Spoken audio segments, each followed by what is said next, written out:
Hello everyone, welcome back to English Pod. My name is Marco. And I'm Erica. And today we're bringing you a very, I would say, embarrassing lesson for us men. Right, embarrassing for men, but I think it's okay for women. That's right, we're going to be talking about buying underwear, specifically women's underwear. Right, so obviously not the favorite thing for men to do. Well, apart from being a little bit uncomfortable, it's also boring. Yeah, it involves shopping, right? It involves shopping, so we're not really big on that. All right, but well, even though it might be a little bit of an uncomfortable topic, there is some great language in here, isn't there? Yeah, there's some really good words and, of course, the different types of underwear that we're going to be looking at. Yeah. But we also have some words that we're going to take a look at before we get into our dialogue, so let's start with vocabulary preview. Vocabulary preview. Well, we're going to look at two words that will appear in our dialogue, and the first one is lingerie. Lingerie. Lingerie. Okay, so lingerie, this is a nice fancy word. Basically for underwear, right? Right, for women's underwear. Women's underwear. Yeah. So lingerie, but it's very nice, very... Like pretty, sexy. Sexy underwear, yeah. Now, the spelling of this word is interesting, isn't it? Yeah, it's spelled Lingerie. Lingerie. Lingerie. Yes. Don't you love English spellings? So, women's nice, pretty, sexy underwear. That's right. And our second word, awkward. Awkward. Awkward. Awkward. So this is a feeling that men have, especially when they're buying women's underwear. Well, yeah, you feel a little bit uncomfortable, Yeah. or it's a strange situation. Or weird, or Yeah. out of place. It's awkward. Yes. All right, so we're going to be hearing both of these two words in the dialogue. Now, Marco, where are we here? We're going to be at a department store at the section where they have women's lingerie, and we have a guy buying underwear for his girlfriend. All right, well, let's find out what happens.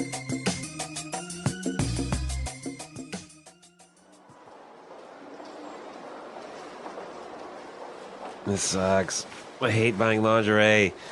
Okay, just find something and get out of here. All right, these are fine. Oh, no, don't come over here. Don't come over here.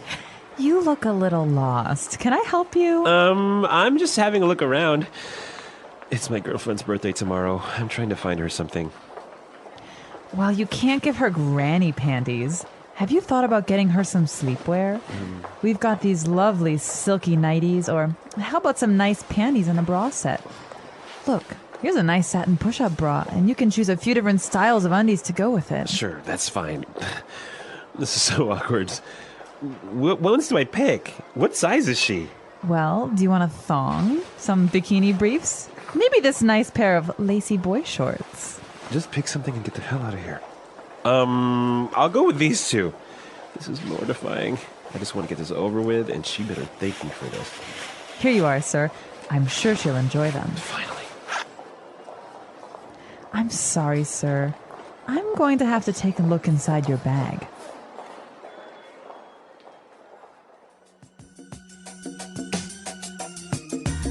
Oh, the poor guy. I totally feel bad for him. Yeah, he was really nervous, and of course, it was very uncomfortable for him. I know, and then the security guard shows up. Exactly. But we had the opportunity to take a look at some really great words and phrases. So let's start off with our first one in language takeaway. Language takeaway. All right, well, we're going to look at words here that mostly have to do with underwear, describing underwear. Right.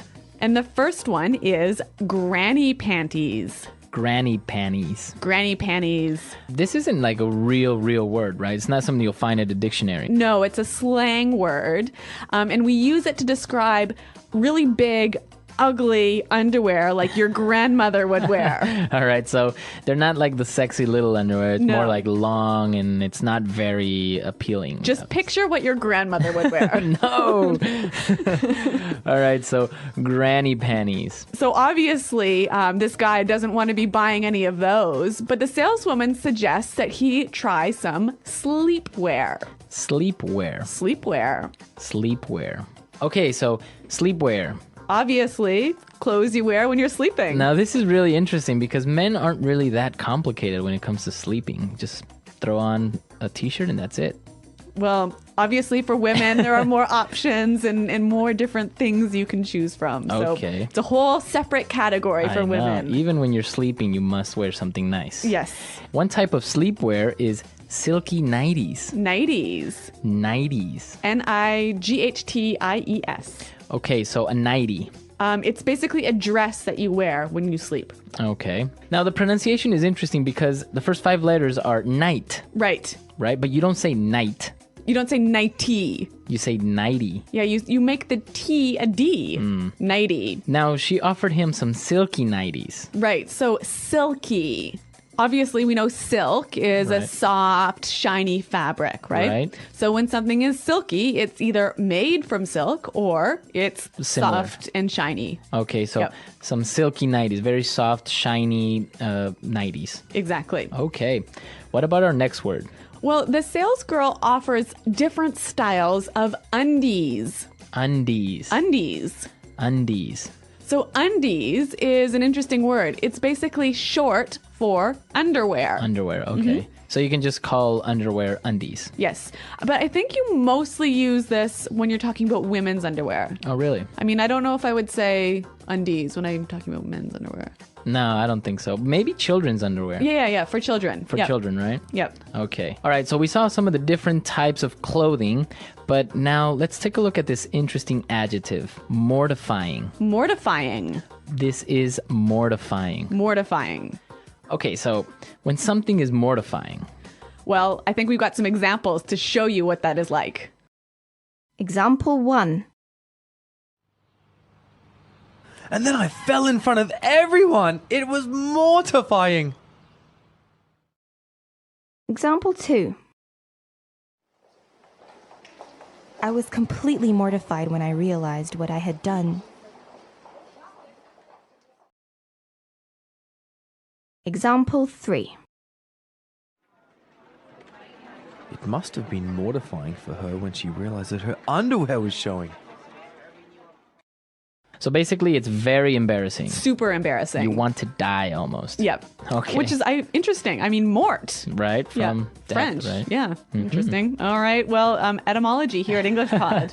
All right, so some interesting. Okay, so we saw the different types of underwear. We saw this really great word for when you're really embarrassed. So now let's take a look at some of the phrases that you would use when you're really embarrassed in Fluency Builder. Fluency builder. All right. Well, we have 2 phrases to look at here. The first one, get the hell out of here. Get the hell out of here. Get the hell out of here. Okay, so if I say I want to get the hell out of here, You want to leave this place really quickly. really quickly. Yep. Just, I want to leave. Right now. Now, when you're using this phrase or this sentence, get the hell out of here, is it really polite? No, of course not. It's impolite. Okay, so it's it's really negative. Very negative and informal, right? Yep, yep. So you would use this maybe with your friends or, like in this case, think it to yourself. Yes, but it's not a good idea to use with your boss or your mother. All right. Yeah. Okay. I guess sometimes depending on the tone you use, how you say it, you can sound really angry, right? Definitely. Right? Okay. All right, well, let's listen to some examples. Example 1. This place is scary. Let's get the hell out of here. Example 2. What are you doing in my house? Get the hell out of here. Example 3. We were at a friend's party and all of a sudden her parents arrived. We got the hell out of there as quickly as possible. All right. So get the hell out of here. Get the hell out of here. Now let's take a look at our last phrase for Fluency Builder. Get this over with. Get this over with. I want to get this over with. So you want to finish it really quickly. But you want to finish it because you're not really enjoying it, right? Exactly. This is something that you use when the situation is negative. It's negative. Okay. Yep. Okay, so I just want to get this over with. Yeah, I want to get this test over with. I want to get this day over with. I want to get this. Maybe if you're on a bad date, I want to get this date over with. Yes, exactly. Okay.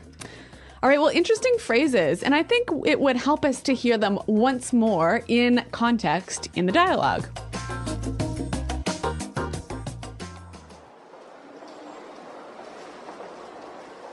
This sucks. I hate buying lingerie. Okay, just find something and get out of here. All right, these are fine. Oh, no, don't come over here. Don't come over here. You look a little lost. Can I help you? I'm just having a look around. It's my girlfriend's birthday tomorrow. I'm trying to find her something. Well, you can't give her granny panties. Have you thought about getting her some sleepwear? We've got these lovely silky nighties, or how about some nice panties and a bra set? Look, here's a nice satin push-up bra, and you can choose a few different styles of undies to go with it. Sure, that's fine. This is so awkward. What ones do I pick? What size is she? Well, do you want a thong? Some bikini briefs? Maybe this nice pair of lacy boy shorts. Just pick something and get the hell out of here. I'll go with these two. This is mortifying. I just want to get this over with, and she better thank me for this. Here you are, sir. I'm sure she'll enjoy them. Finally. I'm sorry, sir. I'm going to have to take a look inside your bag.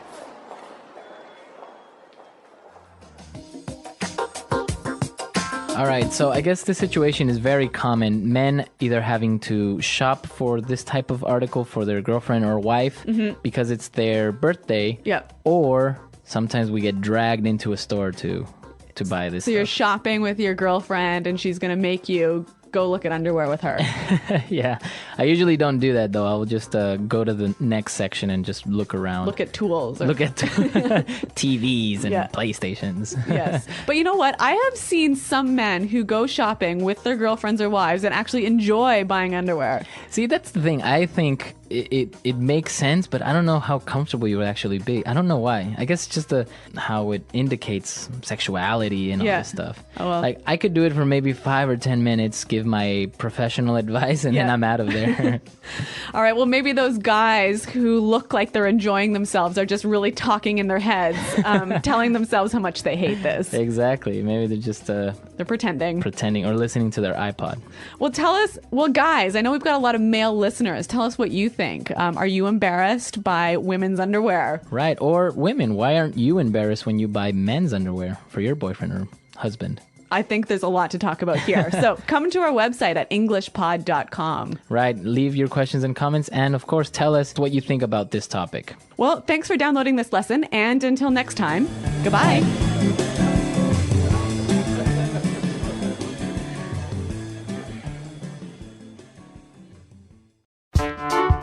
The English Pod Audio Review. Listen to the meaning, then say the vocabulary word. Women's underwear. Lingerie. Leave this place. Get out of here. Clothes you use for sleeping. Sleepwear. A nightdress, nightgown. Nighties. A bra that raises the breasts so as to offer additional size through padding. Push-up bra. Informal way of saying underwear. Undies. Women's underwear worn on the lower part of the body. Bikini briefs. Women's underwear that looks like little tight shorts. Boy shorts. Extremely embarrassing. Mortifying. Women's underwear. Panties. Clothes a woman wears to support her breasts. Bra. Type of underwear that men use which are similar to shorts. Boxer shorts. Normal or traditional underwear for men, similar to the shape and size of panties. Briefs.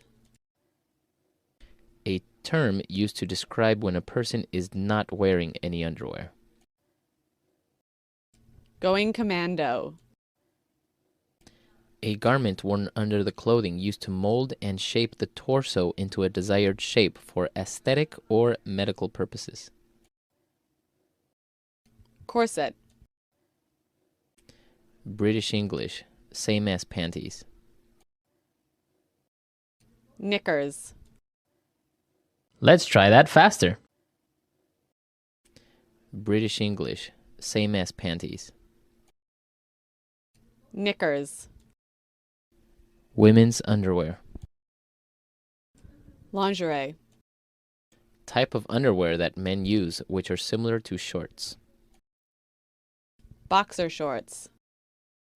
Women's underwear. Panties. Normal or traditional underwear for men, similar to the shape and size of panties. Briefs. Informal way of saying underwear. Undies. A night dress, nightgown. Nighties. A garment worn under the clothing used to mold and shape the torso into a desired shape for aesthetic or medical purposes. Corset. Clothes a woman wears to support her breasts. Bra. A term used to describe when a person is not wearing any underwear. Going commando. Clothes you use for sleeping. Sleepwear. A bra that raises the breasts so as to offer additional size through padding. Push-up bra. Leave this place. Get out of here. Women's underwear worn on the lower part of the body. Bikini briefs. Women's underwear that looks like little tight shorts. Boy shorts. Extremely embarrassing. Mortifying. Now say the word and hear it in a sentence.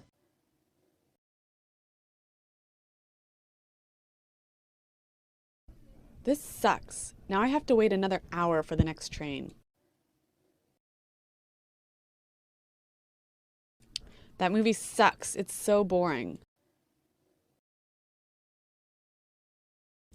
I suck at basketball.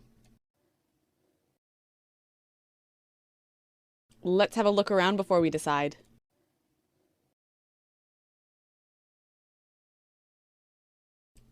I don't know what I'm gonna get. I haven't had a look around yet.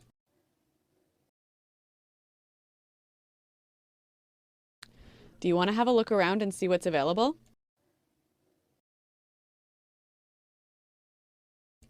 I don't like lacy dresses.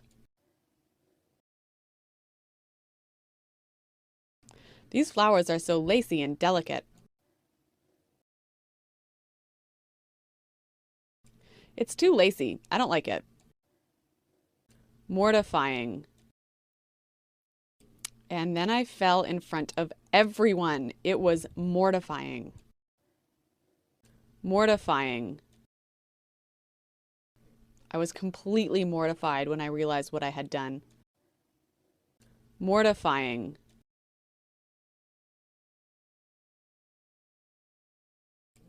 It must have been mortifying for her when she realized her underwear was showing. All right, let's get this over with and go home. We have one thing left to do, so let's just get it over with. Can we get this over with by Monday? Hello, everyone, and welcome to English Pod. My name is Marco. My name is Catherine, and today we have an elementary level lesson for you. That's right. Today we're going to take a look at our mobile phones, but not the physical phone. Now we're going to talk about services that you can get for your mobile phone. All right, so in America and many other places, you don't buy that little card with money on it. Mm-hmm. You actually have to pay every month for a service. Mm-hmm. So we're going to learn about this today. Let's check out our dialogue.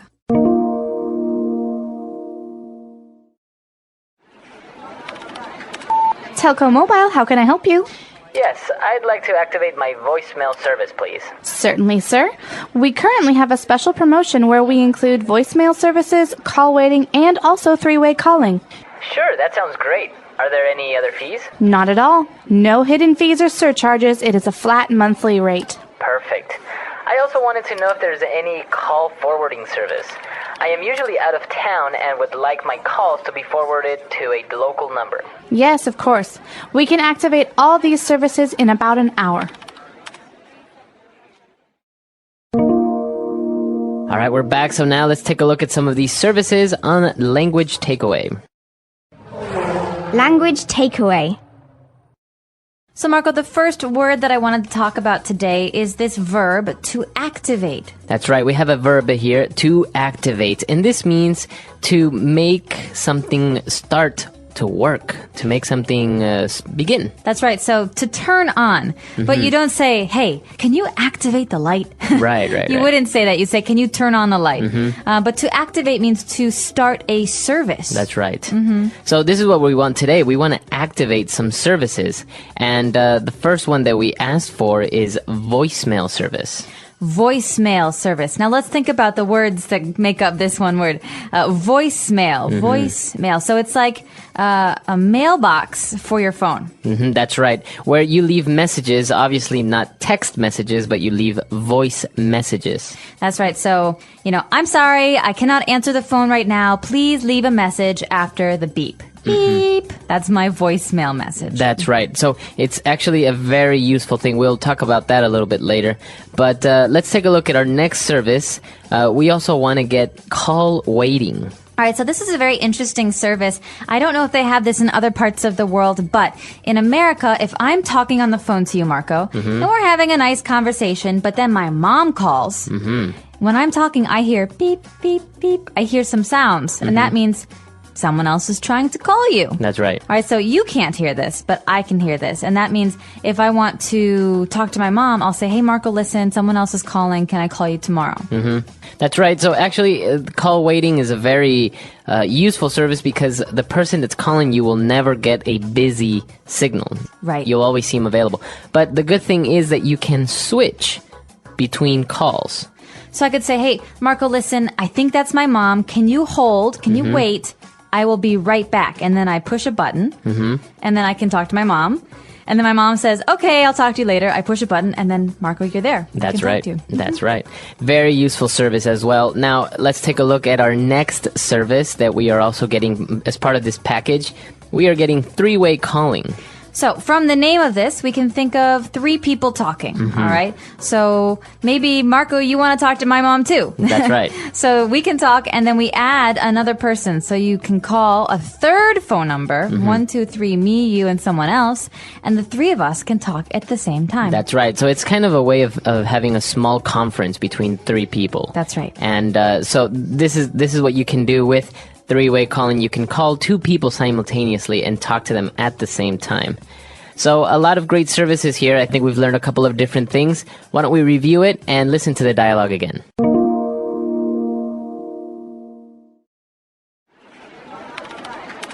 Telco Mobile, how can I help you? Yes, I'd like to activate my voicemail service, please. Certainly, sir. We currently have a special promotion where we include voicemail services, call waiting, and also three-way calling. Sure, that sounds great. Are there any other fees? Not at all. No hidden fees or surcharges. It is a flat monthly rate. Perfect. I also wanted to know if there's any call forwarding service. I am usually out of town and would like my calls to be forwarded to a local number. Yes, of course.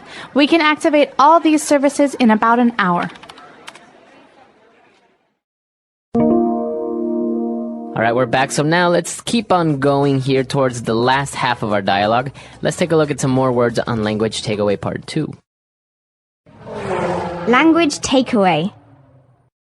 So this first phrase in Language Takeaway Part 2 is hidden fees. That's hidden right. fees. What are these? The operator guarantees that there are no hidden fees. So this is usually what we call the fine print, the small fees that we don't really know about. So they say, oh, it costs $3 a month. But you have small little hidden fees, like if you're late on a payment, they'll charge you an extra $1, or if you use the service too much, they'll charge you another extra $1. Right. So a fee is something that you pay. All right. And something that is hidden means you cannot see it. And so, like you're saying with this example, there are many, many conditions, many, many different things, rules that we have to follow. And if we don't follow those rules exactly, then maybe this company that provides the phone service will ask us for more and more money. That's right. And actually, it has to do a lot with our next word, where she said that there are also no surcharges. Okay, so a surcharge is an extra amount of money that you have to pay. So we say that this service has no hidden fees or surcharges. So that means that we don't have to pay anything additional to what we are already paying. For example, some companies will say, okay, pay us $10 and you get your new cell phone plan. But to activate your service is another $5. So the total price is $15. And that's a surcharge. That's an extra fee that you have to pay. That's right. Okay, and continuing on the topic of money, she says it is a flat monthly rate. A flat monthly rate. Well, monthly is an adverb that tells us how often we pay. We pay one time every month. But this term flat rate is very, very important. And we use this term a lot when we're talking about paying fees. So a flat rate means it does not change when you, for example, talk more on the phone. That's right. So you pay the same amount every month. That's right. A clear example is probably your internet service provider. You pay $20 a month, and that's a flat rate. If you use the internet 24 hours a day, nothing happens. You don't pay more. If you use it less, you still pay the same amount of money. So what if I pay $10 normally, but this month I use the internet a lot, and now I have to pay $15? Is that a flat rate? No, that's not a flat rate. Okay, that's a that changes with my use. That's right. Okay, and now let's take a look at one last service that this man was also interested in getting. And he says that he wants to get a call forwarding service. He wants to forward his calls to a local number. Okay, so to forward something means to pass it along. So call forwarding means that if I'm not available, for example, I'm not at home and someone calls my home, there's no one there to talk to the person that's calling, then maybe I could have a call forwarding service that will make the call go to my cellular phone. All right, so the call forwarding means that the call will travel to another phone. That's right. So, as you said, this is what call forwarding is. And the word to forward, as you said, to pass along. Maybe many of you have done it in your emails. When you get maybe a nice message, you forward it to more of your friends, and this is the exact same definition. Exactly. So you have one message and you pass it on to someone else. And so in call forwarding, you normally have this service if you're often on business trips or traveling, you're out of town. That's right. It's very, very helpful for people who are not in one place all the time. That's right. So why don't we listen to the dialogue one last time, and we'll be back in a bit.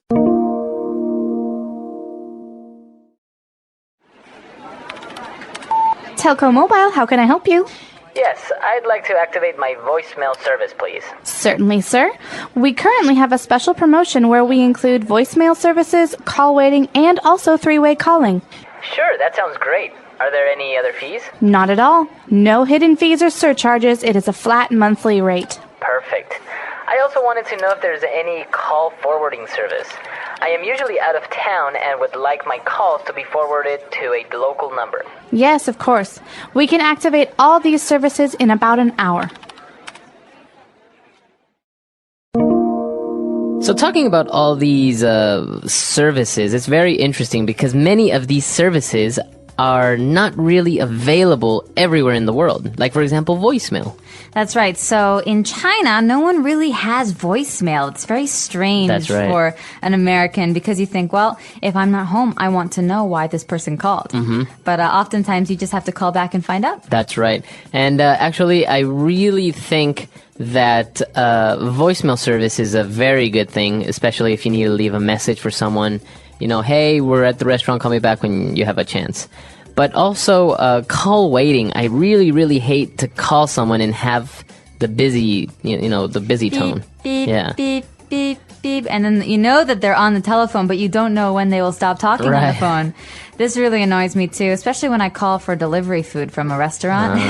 It's like, please answer your phone. But maybe someone's ordering a lot of food. That's right. So actually, these services are very common in the United States, and I'm sure there are even more services now. I know that you can have a telephone number, for example, in another country, but it'll ring in the United States. Yeah, that's right. Or you can connect your computer and your messaging service and all these things to your phone. So it's pretty technologically advanced. But I'm very curious to know about you guys, our listeners. What kind of services for your cell phone or for your landline do you have? Do you have call forwarding or voicemail? Let us know. Our website is englishpod.com. All right, we'll see everyone there. Bye. Bye.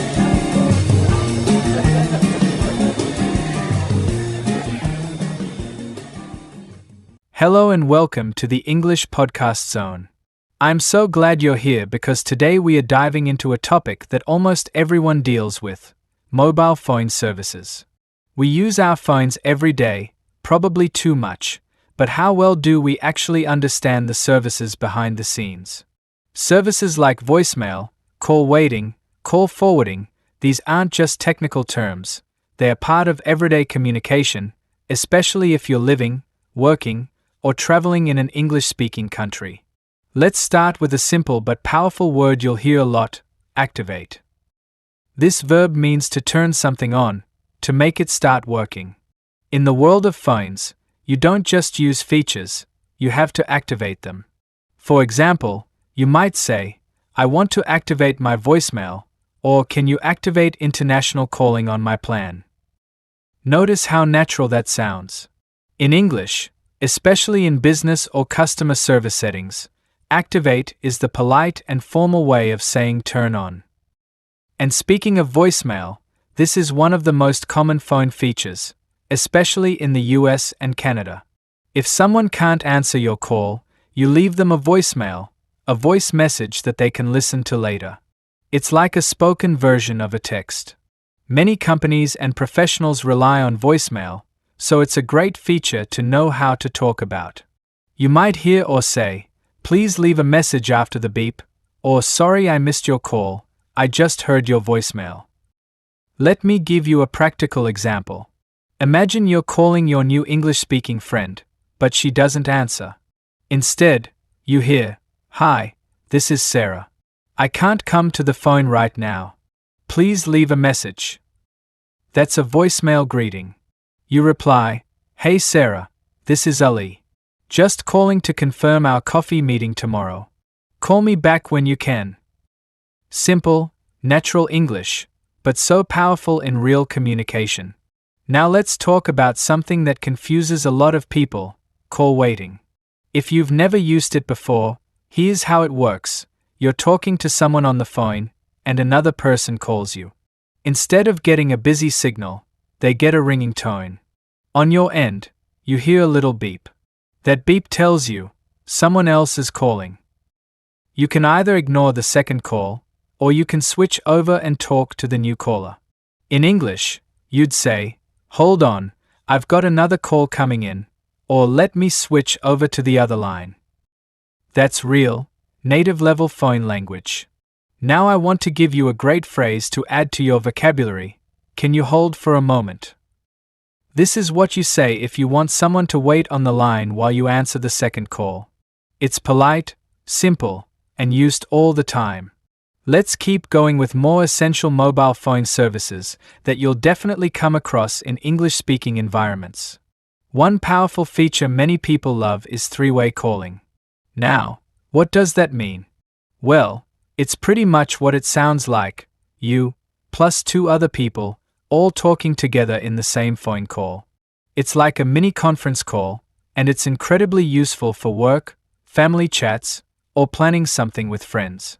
Imagine this: you're talking to your friend, and you realize you also need your sister in the conversation. Instead of ending the call and calling both of them separately, you use three-way calling. In English, you might say, "Let me add my sister to the call," or "Hang on, I'll bring in a third person." These are phrases you should get comfortable using. They're super natural and common in spoken English. Now let's look at some more vocabulary you'll often hear when talking about phone services: hidden fees. If you've ever signed up for a phone plan, gym membership, or even a streaming service, you've probably been warned about this. A fee is a charge, and if it's hidden, it means you don't see it clearly at first.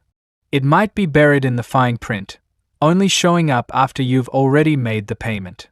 That's why English speakers often ask, are there any hidden fees? Or is this the final price? Or are there extra charges? This brings us to another important word, surcharge.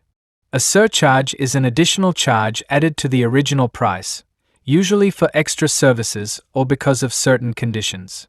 For example, a phone company might say the monthly rate is $20, but then charge you a $5 activation surcharge when you first sign up. In that case, your first bill would be $25 instead of $20. So how do native English speakers talk about this? You might hear, there's a one-time surcharge for setup.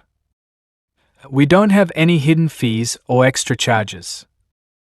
The price you see is the price you pay.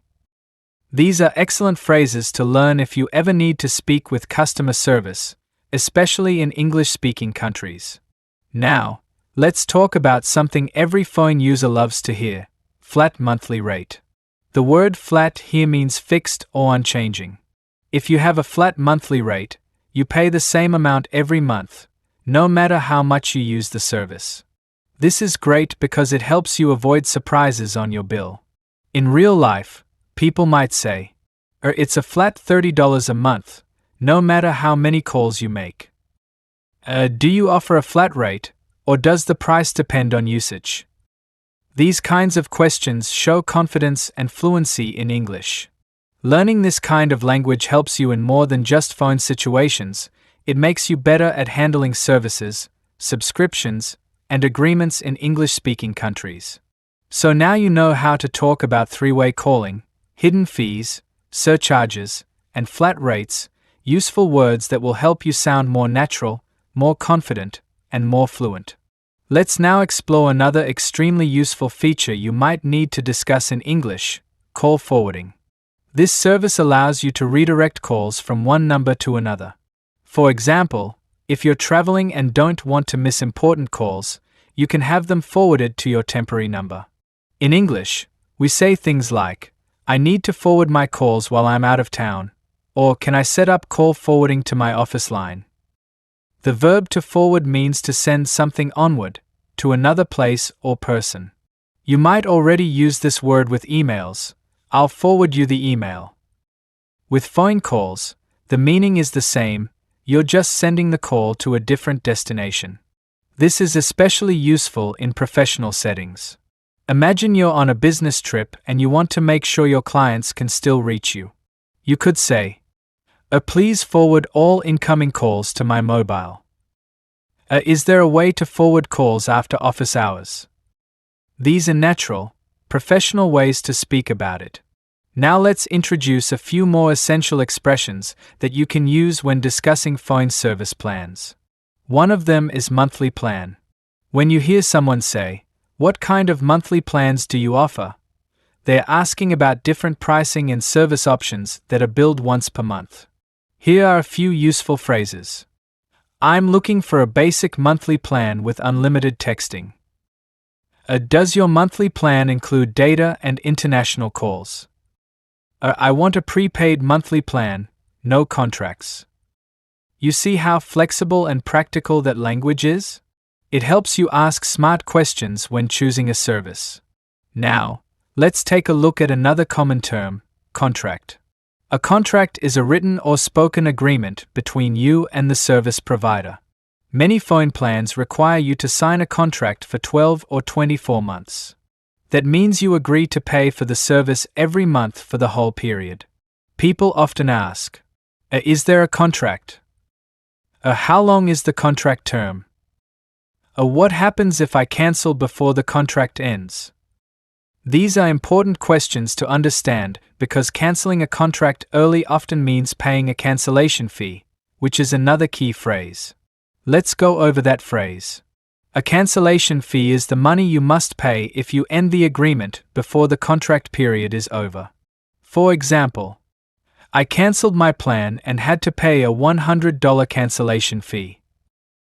Is there any cancellation fee if I change my mind? See how all these terms, call forwarding, monthly plan, contract, and cancellation fee, connect to real-world situations? These are the exact kinds of things you'll need to talk about if you're signing up for a phone plan or speaking with customer service in English. Learning these expressions not only builds your vocabulary, but helps you ask smart questions and avoid confusion or unexpected costs. Let's continue building your real-world English with another set of practical and powerful phrases you'll often hear when dealing with mobile phone services, especially when speaking with customer support. One of the most common phrases is "I'd like to." This is a polite and professional way to make a request. For example, "I'd like to activate international roaming." "I'd like to check my data usage." "I'd like to cancel my voicemail service." This phrase works in many customer service situations and always sounds friendly and respectful. Practice using it often. It will instantly make you sound more natural and confident. Now, imagine you're speaking to a phone company representative, and you want to make sure everything is clear. You might ask, "Are there any additional charges?" Or "Is this the final price?" These are very common questions in English when you want to avoid misunderstandings. Let's break that down. The phrase "additional charges" means extra money you might have to pay. Here are a few examples. Are there any additional charges for using data abroad? Do I have to pay any additional charges if I go over the limit? And that brings us to another helpful phrase, "go over the limit." This means using more than what your plan allows. If your plan gives you 5 gigabytes of data and you use 7 gigabytes, you've gone over the limit. In English, someone might say, "If I go over the limit, what happens? Is there a fee for going over the limit?" Let's now talk about unlimited plans. This is a great word to know. Unlimited means no limit. You can call, text, or use data as much as you want. So you'll hear, "This plan comes with unlimited calls and texts." "I need unlimited data for streaming videos." That word, unlimited, is very popular in advertising, especially with mobile companies. But be careful, sometimes companies say unlimited but have fine print, like speed reductions after a certain amount. That's why another useful phrase is "What are the terms and conditions?" This question shows you're being careful and smart. Here are some smart, natural-sounding questions you can ask. Is the unlimited data truly unlimited, or does the speed slow down? Are the unlimited minutes for local calls only? Where can I read the terms and conditions? Asking these kinds of questions helps you practice your English while also protecting yourself from unexpected surprises. It's a win-win. Finally, let's introduce a great word for customer service calls: representative. This is the person who speaks with you when you call the phone company. A sentence you might hear or use. Can I speak to a representative? The representative helped me set up my voicemail. I talked to a representative about upgrading my plan. Learning how to talk with a representative clearly and politely is a big step forward in your English journey. So today, you've added to your toolkit phrases like "I'd like to," "Are there any additional charges?" "Go over the limit," "unlimited," "terms and conditions," and "representative." These are exactly the kinds of expressions real English speakers use every day, and now you can too. Now let's turn our attention to some situations where you might need help with your mobile service. One very useful phrase to know is "I'm having an issue with." This is a polite and clear way to describe a problem. You can use it in many situations, especially over the phone with customer support. For example, "I'm having an issue with my data connection." "I'm having an issue with voicemail not working." "I'm having an issue with call forwarding, it's not activating." This phrase makes you sound calm, professional, and easy to help. Native speakers use it all the time instead of saying something emotional like, "This isn't working," or "I'm angry." Let's now add another excellent expression, "Could you help me with?" This is another polite way to ask for assistance. It shows respect and helps create a friendly tone, especially when speaking to someone you don't know. Try saying, could you help me with setting up voicemail? Could you help me with checking my bill? Could you help me with switching to a different plan? You'll notice that politeness plays a big role in customer service English. Using phrases like I'm having an issue with, or could you help me with, makes the conversation smoother and more effective. Another common situation is needing to confirm information. This is important because it helps avoid mistakes, especially when you're dealing with prices, services, or phone settings. In English, you can say, I just want to confirm, voicemail is included in my plan, right? Let me confirm, there are no additional charges. Can you confirm when the new services will be activated? These are all very natural and useful phrases when you're reviewing important details. Now, let's talk about the word coverage. This refers to how strong your phone signal is in different places. If you're in a rural area, you might have poor coverage.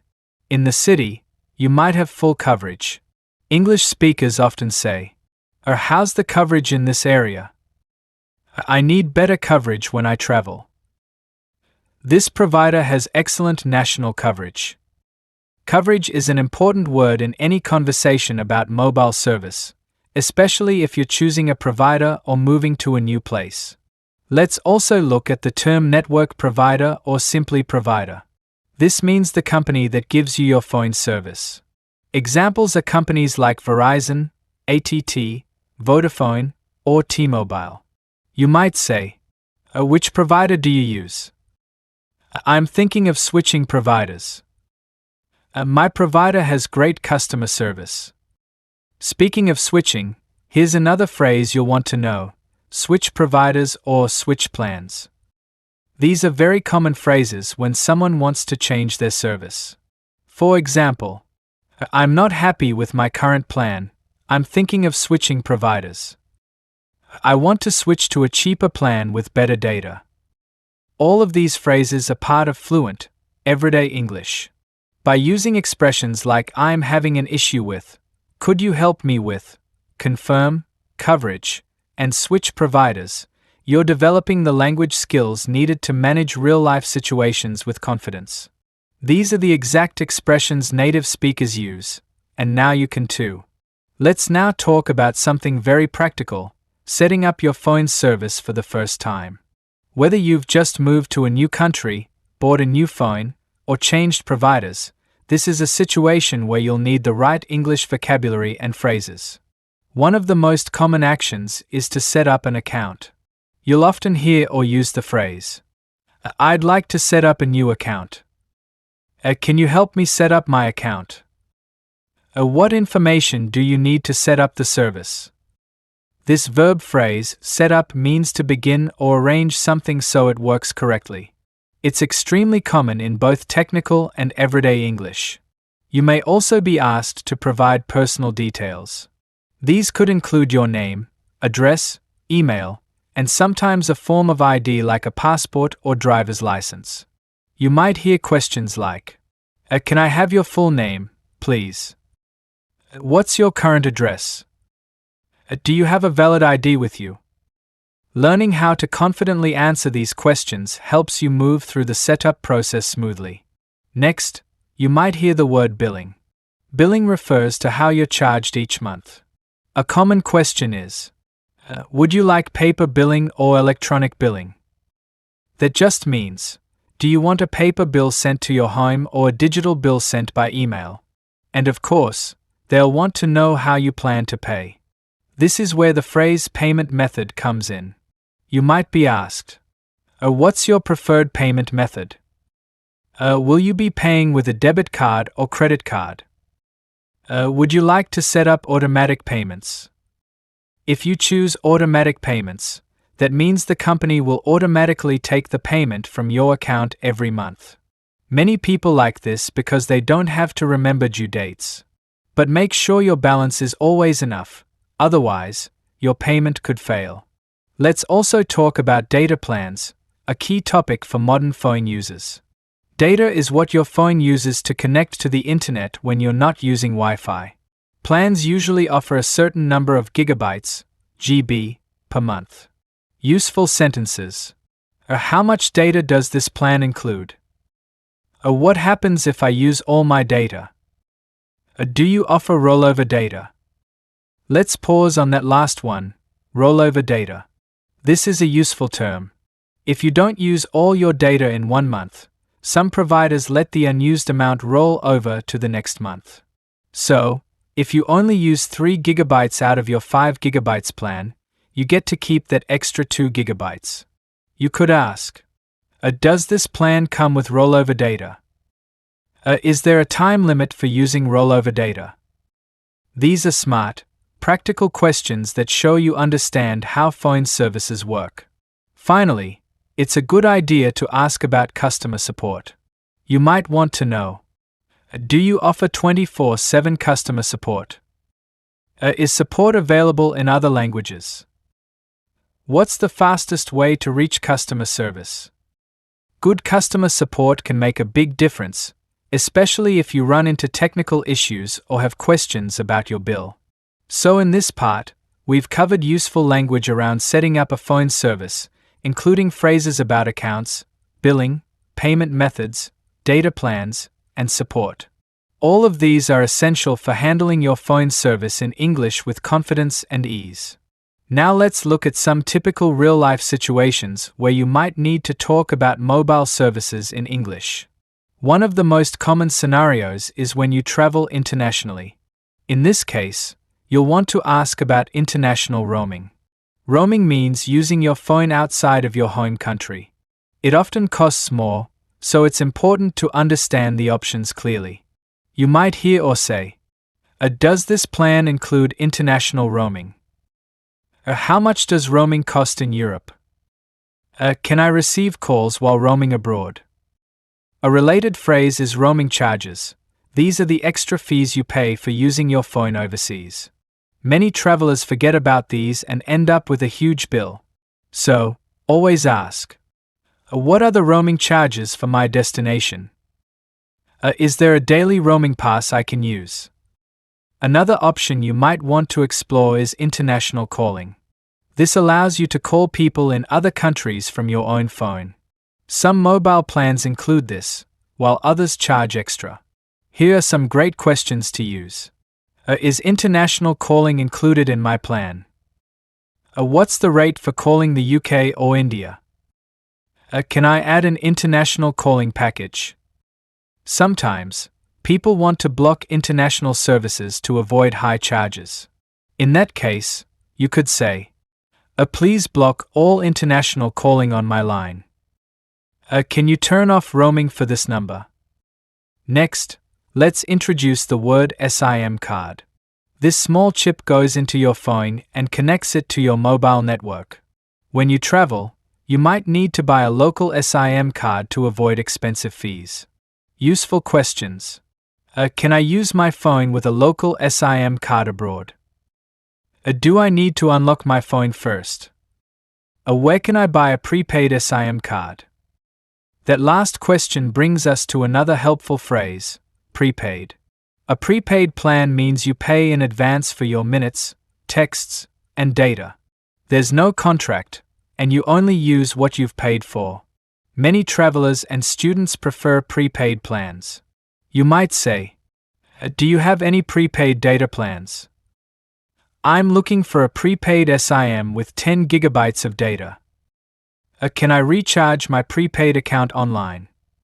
Let's also add the word top-up to your vocabulary. Top-up means adding money to a prepaid phone. For example, I need to top up my phone. Can I top up at this store? Is there an app for topping up? These expressions are used worldwide in English-speaking environments, from airports to convenience stores to mobile shops.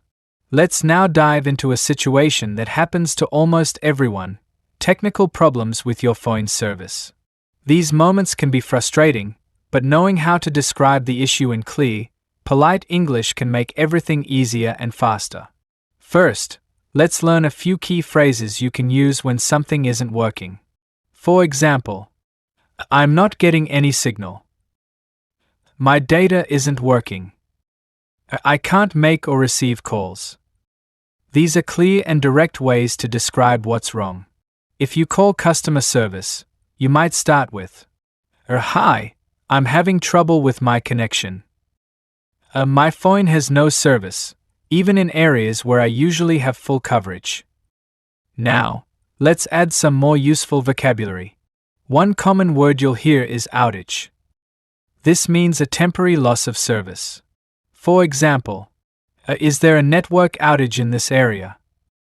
How long will the outage last? You might also hear the word intermittent. This means the problem comes and goes. You could say, the connection is intermittent. It works for a few minutes, then stops. I'm having intermittent service issues with data. If your internet or apps are slow, the right phrase to use is, my data speed is very slow. The pages are taking too long to load.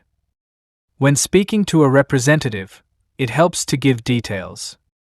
The problem started yesterday. It happens in different locations, not just at home. I've already restarted my phone, but it didn't help. These details make it easier for the representative to understand and fix the problem.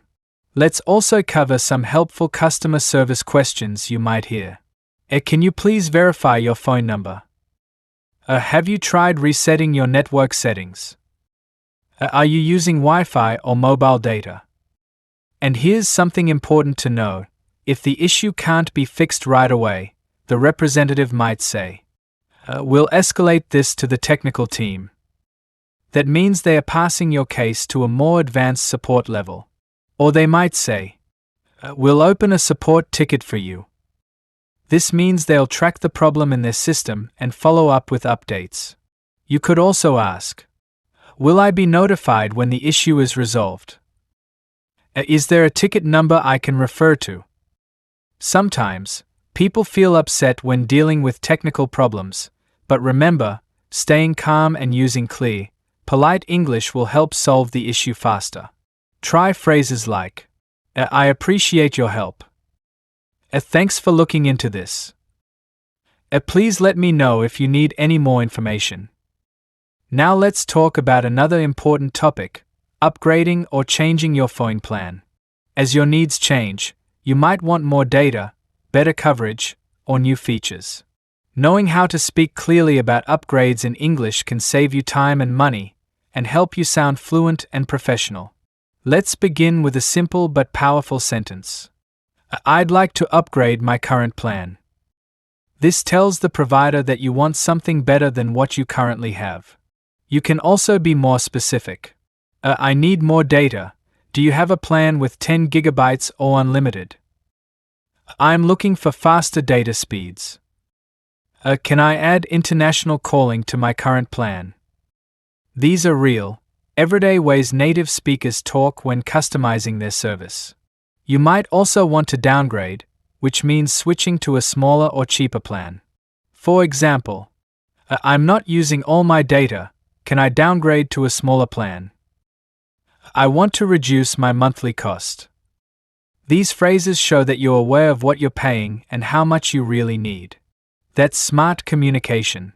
Now, let's introduce the term plan options or available packages. You might ask, can you show me the available packages? What plan options do you have for students or families? Many providers offer family plans, student discounts, or bundle deals. These are great ways to save money. You could say, is there a family plan that lets us share data? Do you offer any discounts for students? Can I bundle my phone and internet service? The word bundle is very useful. It means combining multiple services for a better price. It's commonly used in advertising. Bundle and save, phone, TV, and internet for one low price. Now let's talk about phone upgrades. This is when you get a newer or better phone, often as part of a contract extension. You could say, when am I eligible for a phone upgrade? Is the upgrade free, or is there an extra charge? Can I trade in my current phone for a discount? Trade-in is another key term. Many companies let you give them your old phone to reduce the cost of a new one. For example, you can trade in your phone and save $200 on your upgrade. Before you make changes, it's always a good idea to ask about terms and commitments. For example, if I upgrade, do I have to sign a new contract? Is there a fee for switching plans mid-contract? Being clear and asking questions shows confidence and prevents unwanted surprises. And finally, remember to confirm everything. You might say, so just to confirm, my new monthly rate is $30, and I get unlimited data, correct? The upgrade is free with a 12-month agreement, right? Let's finish by exploring one final area that's extremely useful when dealing with mobile phone services: managing your account and understanding your bill. This is a critical part of daily life in English-speaking countries, and having the right vocabulary helps you stay in control. First, let's look at the phrase check my bill. You might say, I'd like to check my latest bill. Can you explain the charges on my bill? There's something on my bill I don't recognize. It's common to receive a monthly statement that shows all your charges, calls, data usage, international calls, taxes, and any additional fees. Some useful words you'll find on your bill include a total balance, the full amount you owe, a previous charges, what you were billed before, a current usage, what you've used this month, a taxes and fees, government or service-related costs. If something doesn't seem right, you can say, I think there's an error on my bill. This fee wasn't explained to me. Can you review it? I'd like a breakdown of this month's charges. The phrase a breakdown means a detailed list or explanation. This helps you understand exactly what you're paying for. Now let's talk about managing your account online. Many companies offer apps or websites where you can see everything: data usage, payment history, plan details, and more. Some phrases you might use include, how do I log into my account? Can I update my payment method online? Is there a mobile app for managing my plan? You may also want to change your notification preferences, which means how the company contacts you. You can say, I'd like to receive billing alerts by email. Can you turn off promotional messages? Another important feature is usage alerts. These are messages you get when you're close to your data or minute limits. You might ask, can I set up data usage alerts? Will I get a warning if I go over my limit? And of course, don't forget about payment reminders. These help you avoid late fees, which are extra charges for paying after the due date. A very common question is, can I set up automatic payment reminders? What happens if I miss a payment? In some cases, missing a payment can lead to service suspension, which means your phone stops working until you pay your bill. So you might ask, is there a grace period before suspension? Can I make a partial payment to keep my service active? All of these phrases help you communicate clearly, protect your account, and avoid misunderstandings. You'll sound informed, responsible, and confident, exactly how you want to be in real-world English situations. Thank you for being a part of the English Podcast Zone. The English Pod Audio Review. Listen to the meaning, then say the vocabulary word. To cause a device to start working. To activate. Something done to make people aware of a product. Promotion. Money that be paid in addition to the regular. Surcharge. Money that be paid in addition to the regular. Surcharge. Let's try that faster. Money that be paid in addition to the regular. Surcharge. To cause a device to start working. To activate. Money that be paid in addition to the regular. Surcharge. Something done to make people aware of a product. Promotion. Now say the word and hear it in a sentence. To activate. Once you activate your account, you can begin using the website. To activate. The medicine activates when you pour it in water. To activate. I can't use my phone because I haven't activated my account yet. Promotion. I bought 2 shirts during the promotion sale. Promotion. The new restaurant is having a drinks promotion this entire month. Promotion. In order to draw in customers, they had a promotion. Surcharge. You need to pay a surcharge to process your visa. Surcharge. Nearly every contract comes with a bunch of extra fees and surcharges. Surcharge.